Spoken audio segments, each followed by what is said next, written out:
የ5 ዓመቱ ንጉስና የ1 ዓመቱ ታጋይ። 5 ዓመትና 1 ዓመት።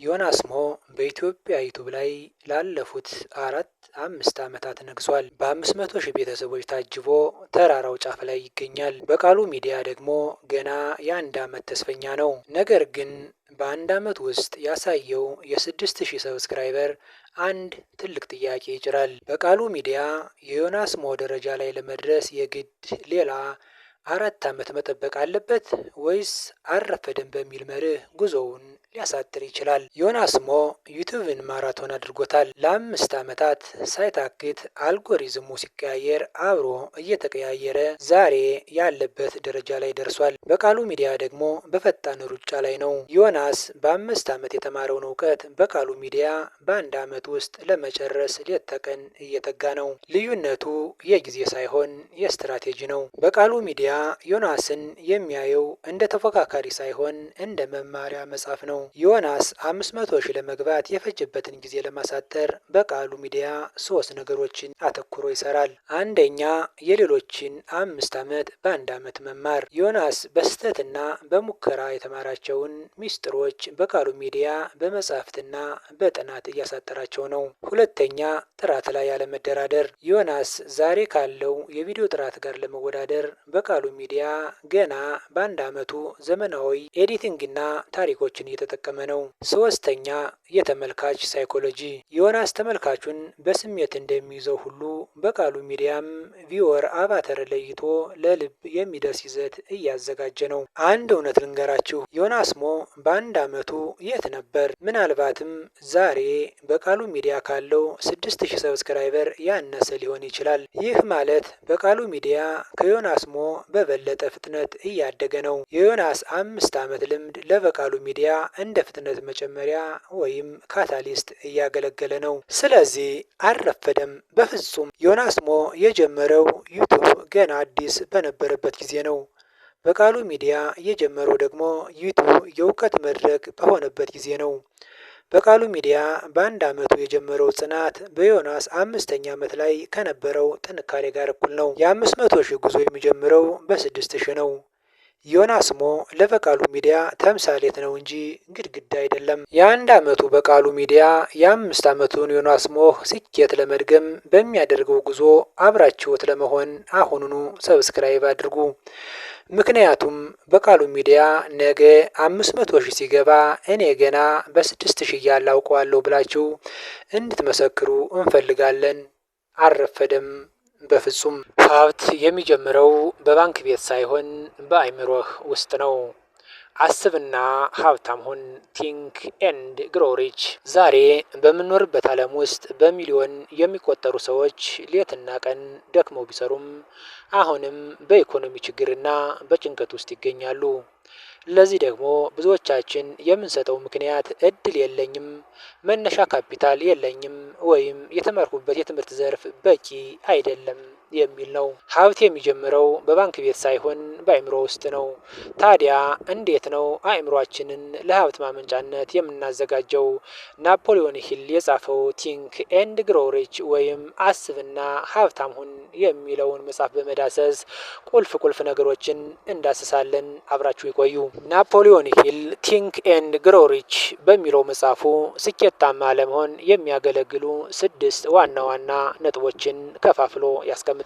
የመጀመሪያው ከፍተኛ ፍላጎት ወይም ዲዛይር የሚለው ነው። ስኬት የሚጀምረው በዝምታ ከሚመኙት ምኞት ሳይሆን እንቅልፍ ከሚነሳ የሚነድ ፍላጎት ነው።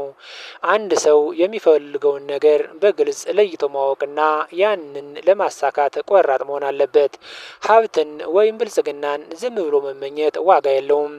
ሀብታም ለመሆን ከውስጥ የመነጨ ሀብታም የመሆን ፍላጎት ያስፈልጋል። ምኞቱ ግን በእኛ አቅም ሊሳካ የሚችል ሊደረስበት የሚችል መሆን ያለበት እንጂ ቅዠት መሆን የለበትም። ምን ያህል ገንዘብ እንደምትፈልግ፣ መቼ እንደምትፈልግ እና ለዛ ገንዘብ ምን መስዋዕት እንደምትከፍል በትክክል ዛሬውኑ መወሰን አለብህ። ፍላጎታችን በጊዜ የተወሰነና ሊጨበጥ የሚችል መሆን ግድ ይለዋል። የሁሉ ነገር መነሻ ሀሳብ ነው። ሀሳብ ወደ ተግባር ተለውጦ ፍሬውን የምናየው ነውና።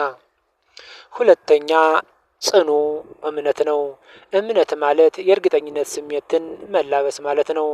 ፍላጎታችን እውን እንደሚሆን እርግጠኛ መሆን ማለት ነው። ያሰብነውን እንደምናሳካው ያለማወላወል ወኔን መላበስ ማለት ነው። የፈለጉትን ነገር ማሳካት እንደሚቻል በአእምሮ ውስጥ ማረጋገጥ መቻል ማለት ነው። እምነት ማለት ገና ያልታየውን ውጤት እንደተገኘ አድርጎ በአእምሮ የመሳል ብቃት ነው። ይህ እምነት ይህ እምነት በተደጋገመ ቁጥር ወደ ንዑስ አእምሯችን ወይም ሰብኮንሽስ ማይንድ ይሰርጋል። አንድ ሰው ወደ ቤተ ክርስቲያን የሚሄደው ለመጽደቅ እንጂ ለመጽደቅ ወይም ለመኮነን የሚል የተከፈለ ሀሳብ ይዞ አይደለም። ወደ ስራ ለመግባትና የምንፈልገውን ነገር ለማሳካት የፈለግነውን እንደምናገኝ ያለ ጥርጥር በሙሉ ልብ ማመን አለብን። አንድ አትሌት ዋንጫ ማግኘት አለብኝ ብሎ ካሰበ ሁሉን ነገር ተቋቁሞ ወርቁን ለማምጣት ብቻ ይሰራል። እምነት ማለት ገና ያልታየን ነገር እንደተጨበጠ አድርጎ የማሰብ ጥበብ ነውና። ለማሸነፍ መጫወትና ላለመሸነፍ መጫወት ሁለቱ የተለያዩ ስትራቴጂዎችና የተለያየ ብቃት እንዲሁም እንቅስቃሴ የሚያስፈልጉ የተለያዩ ስራዎች ናቸውና። ለማሸነፍ ስትጫወት በወኔ ትጫወታለህ። ላለመሸነፍ ስትጫወት ግን እያወላወልህ ትጫወታለህና የመሸነፍ እድልህ ሰፊ ነው። ስለዚህ ሁሌ ለማሸነፍ ብቻ ተጫወት። ሶስተኛ በራስ መተማመን ወይም ራስን ማመን ነው። በራስ መተማመን ማለት መስራት እንደምትችል ማሳካት እንደምትችል አቅም እንዳለህ ለራስህ አዎንታዊ ነገር መንገር ማለት ነው። የሰው ልጅ በተፈጥሮ ላይ እንዲመራመርና አሻሽሎ እንዲሰራ ሙሉ ስልጣንና አቅም ያለው ፍጥረት ነው። መስራት እችላለሁ ብሎ ካመነ መስራት ይችላል። እምነት ግን እውን እንዲሆን ጠንክሮ መስራት ዋጋ መክፈል እንዲሁም ውጤቱ እስኪመጣ መታገስ ያስፈልጋል። ንቃተ ህሊናህን በየቀኑ በፖዘቲቭ ንግግሮች መመገብ ያስፈልጋል። ያስቀመጥናቸውን ግቦች ደጋግሞ ማንበብ ይገባል። አእምሮህ ደጋግመህ የነገርከውን ነገር እንደ እውነት ይቀበለዋል። ሀሳብ ዘር ነው በተግባር የሚታጨድ ሰው የሀሳቡ ውጤት ነውና። ዛሬ የደረስንበትና ነገ የምንደርስበት የሀሳቦቻችን ውጤት በመሆኑ ዛሬ ለነገ ምን እንደምንዘራ በትክክል ማወቅና መረዳት ያስፈልጋል።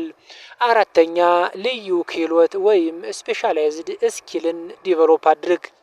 አጠቃላይ እውቀት ወይም ጀነራል ኖሌጅ ብቻውን ሀብታም አያደርግም። ዩኒቨርሲቲ ስለሄድክ ብቻ ሀብታም አትሆንም። አካውንታንት ስለሆንክ ብቻ የአካውንቲንግ እውቀት ስላለ ብቻ ብር ልትቆጥብ አትችልም። ለምትፈልገው ግብ የሚረዳህን ልዩ እውቀት መገብየትና ያንን እውቀት ወደ ተግባር መለወጥ መቻል አለብህ። አንድ ነገር ላይ ተፈላጊ የሚያደርግን ክህሎት ማዳበር ዘመኑ የሚጠይቀው ግዴታ ነው።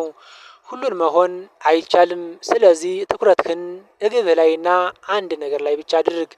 ለምሳሌ ዘመኑ ከሚጠይቃቸው ነገሮች መካከል እንደ ቪዲዮ ኤዲቲንግ፣ ዩቱብ ኮንተንት ክሬሽን፣ ግራፊክ ዲዛይነር ወይም ሶሻል ሚዲያ ማናጅመንትን አንዱን መርጠህ ግብህን ለማሳካት በትክክል ፎከስ አድርገህ መስራት ይገባሃል። አምስተኛ ጽናት ወይም ዲስፕሊን መያዝ ነው። አላማችንን እስከምናሳካ ድረስ ሁሉን ተቋቁመን ለግባችን መጽናት ያስፈልጋል። ሰዎች ብዙ ርቀት ሂደው ብዙ ዋጋ ከፍለው የልፋታቸውን ፍሬ ሊመገቡ ሲሉ ተስፋ ይቆርጣሉ። ካልባረከኝ አልለቅህም እንዳለ ቅዱስ ያዕቆብ ያሰቡትን ለማሳካት የሚመጣውን ሁሉ ለመቀበል መዘጋጀት ያስፈልጋል። አብዛኛው ሰው ስኬት አፍንጫው ስር ሲደርስ ተስፋ ቆርጦ ይቆማል። በፈተና መጽናት፣ በተስፋ መራመድ ያስፈልጋል። ውድቀት ለጊዜው የሚመጣ እንቅፋት እንጂ የመጨረሻ መድረሻ አይደለምና ላጋጠመን ፈተና የምንሰጠው ምላሽ የምንደርስበትን መዳረሻና የምንሄድበትን ርቀታችንን ይወስነዋል። ማሸነፍ የሚፈልግ ሰው አልችልም የሚለውን ቃል ከመዝገበ ቃላቱ ማጥፋት አለበት። በመዝራትና በማጨድ መካከል ያለውን የተፈጥሮ ጊዜ መጠበቅ ግዴታ ነው። ዛሬውኑ ዘርቶ ዛሬውኑ የሚያጭድ የለምና። ስድስተኛ ከስኬታማ ሰዎች ጋር አብረህ ስራ። የተሻለ ለመስራትና ሰዎች ከደረሱበት ለመድረስ መንገዳቸውን መከተል ያስፈልጋል። የስኬታማ ሰዎችን መንገድ መከተል ድካምን ይቀንሳል፣ ቶሎ ወደ ስኬት ያደርሳል። የሄዱበትን መንገድ ካልተከተልን ከደረሱበት አንደርስምና። ማንም ሰው ብቻውን ትልቅ ሀብት አያፈራም። ካንተ የተሻለ እውቀትና ክህሎት ካላቸው ሰዎች ጋር ተቀናጅተህ ስራ። የሁለት ሰዎች አእምሮ ሲገናኝ ሶስተኛና የማይታይ ኃይል ይፈጥራል እንደሚባለው ሀብታም ለመሆን መጀመሪያ አሳቢ መሆን አለብህ። ሁሉ ነገር ከሀሳብ ይነሳልና መጽሐፉ እንደሚለው ሀሳቦች የዛሬ ዘሮች ነገ ፍሬ የሚያፈሩ ዛፎች ናቸው ይለናል።